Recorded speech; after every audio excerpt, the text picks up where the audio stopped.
So friends, आज हम बात करने वाले हैं पीएच मान। ओके, तो अगर आपको एग्ज़ाम देनी है तो मैं जितना भी इसमें पीएच वैल्यू बताया है इससे ज़्यादा आपको एग्ज़ाम में आने वाले नहीं हैं। अगर आप इस वीडियो को पूरा एंड तक देख लीजिएगा तो जितना भी पीएच वैल्यू मैं बताया हूँ बस आपको एक प्रॉपर इसकी नोट बना लेना है। और जब आप नोट बना लीजिएगा और जब इस जितना मैं बताया उतना सारा अगर आपको रिमेंबर यानी याद हो जाएगा तो इससे ज़्यादा आपको कहीं और नहीं पूछेगा, इससे ज़्यादा आप आने की संभावना नहीं है एग्ज़ाम में। तो आइए हम अपना शुरू करते हैं पहले सवाल से कि पहला पीएच मान किसका लिए है। ओके, बहुत सारे पीएच मान लिए हैं और आप नोट करते हुए चलिएगा, आप सभी के लिए काफ़ी ज़्यादा इम्पॉर्टेंट ये टॉपिक है, एग्ज़ाम में एक दो पूछता है। ओके, तो चलिए आइए देखते हैं। सबसे पहला हमारे पास है, आप बस नोट डाउन करते हुए चलिएगा और एक बार रिवीजन कर लीजिएगा, आपको याद हो जाएगा कि जल का पीएच मान कितना होता है। फ्रेंड्स, हम लोग जो जल पीते हैं, हम लोग जो जल यानी बोले तो पानी, क्या तो पानी का पीएच मान क्या होता है? तो देखिए पानी का जो पीएच मान होता है वो 7 होता है। ओके, आपको याद हो गया ना कि जल का पीएच मान कितना होता है? तो 7 होता है, 7 के बराबर होता है। ओके, तो आई होप कि पहला आपको समझ में आ गया होगा कि जल का जो पीएच मान है वो 7 होता है। दूसरा, जो दूध हम लोग पीते हैं यानी दूध का जो पीएच मान है वो कितना होता है? तो 6.4। कितना? 6.4। ओके, समझ में आ रहा ना कि दूध का जो पीएच मान होता है वो कितना होता है? तो आपको बोलना है 6.4। अगर आपसे पूछ दे एग्ज़ाम में कि बताइए कि दूध का पीएच वैल्यू कितना होता है, पीएच मान कितना होता है, तो 6.4 आंसर आपको लगा दे रहा है।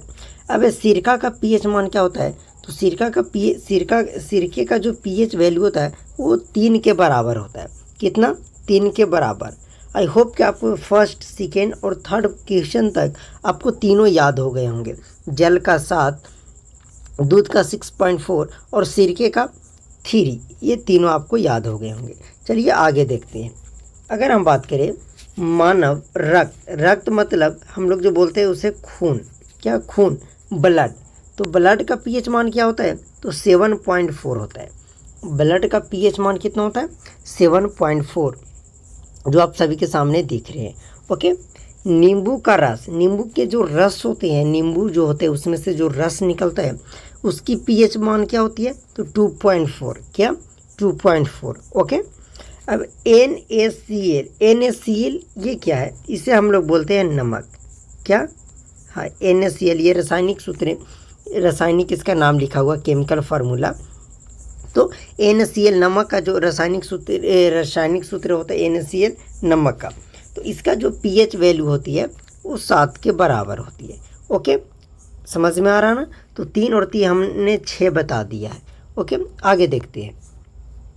आगे बात करें, ओहो, अम्लीय घोल का पीएच मान कितना होता है? अम्लीय घोल का पीएच मान कितना होता है? 7 से कम। अच्छा, अम्लीय क्या होता है?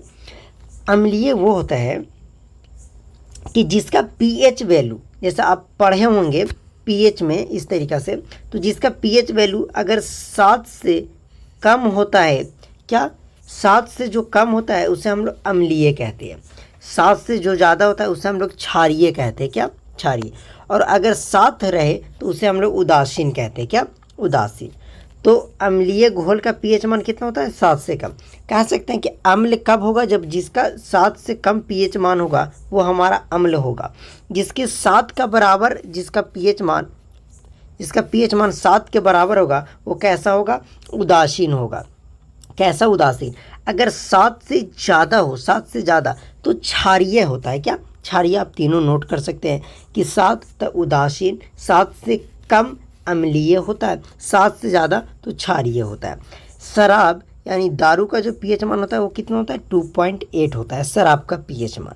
ओके, तो आप बताओ तो कि शराब का पीएच मान 2.8 होता है, तो शराब कैसा है? अम्लीय है कि उदासीन है या क्षारीय है? तो बोलिएगा कि 2.8 मतलब 7 से कम है तो अम्लीय होगा। ओके, अब उम्मीद करते हैं आप समझ गए होंगे। आइए आगे बात करते हैं। मानव मूत्र का पीएच मान क्या होता है? जैसे जो मूत्र होता है यूरिन, उसका पीएच वैल्यू क्या होता है? तो 4.8 से या 8.4 तक, 4.8 से 8.4 तक। ये आपको ऑप्शन में मिलेगा, आप उस पर टिक कर दीजिएगा। ओके, समुद्री जल का जो पीएच वैल्यू होता है वो कितना होता है 8.5 के बराबर। समुद्री जल का जो पीएच वैल्यू होता है वो 8.5 के बराबर। तो आप बताओ तो समुद्री जल का पीएच मान 8.5 होता है तो ये कैसा है समुद्री जल होता है? अम्लीय होता है, क्षारीय होता है या उदासीन होता है? तो बोलिएगा कि 7 से तो ये ज़्यादा है ना, इसका मतलब ये क्षारीय हुआ। क्या हुआ? क्षारीय। ओके, आगे बात करें कि आंसू, जो हम लोग रोते हैं उसके बाद जो आंसू निकलता है उसका पीएच वैल्यू कितना? 7.4। और ये कैसा होता है? क्षारीय। क्यों? क्योंकि 7 से ज़्यादा है इसका पीएच वैल्यू। मानव लार, जो हम लोग के मुंह से लार निकलता है उसकी पीएच वैल्यू क्या होती है? तो 6.5 से 7.5 के अंदर होती है, या 6.5 7.5 तक होती है। ओके, इतना तक समझ में आ गया। चलिए आगे देखते हैं। देखिए यहाँ से नंबरिंग छूट गया है तो कोई बात नहीं, आप अपना नोट करते हुए चलिएगा। नींबू का पीएच मान या नींबू रस का पीएच मान क्या होता है? 2.4। एक दो ऐसा जो पीछे वाला भी आ सकता है। NaCl, नमक का पीएच मान जो पीछे हमने देखा है वो 7 होता है। अब देख लीजिए आपको कितना याद है। शराब का पीएच मान तो 2.8 मैंने बताया। मानव मूत्र का पीएच मान 4.8 से 8.4 तक। ओके, ये सब तो पढ़ा हुआ है। समुद्री जल का पीएच वैल्यू 8.5 है। आंसू का पीएच वैल्यू 7.4। मानव लार का 6.5 से 7.5। आई होप कि आपको समझ में आ रहा होगा। यही इसी के अंतर्गत आपका पीएच वैल्यू समाप्त हो गया। इससे ज़्यादा आपसे पीएच वैल्यू नहीं पूछे जाएंगे क्लास 10th की एग्ज़ाम में। तो आई होप कि आपको वीडियो अच्छी लगी। चलिए इस वीडियो को यहीं समाप्त करते हैं। ओके।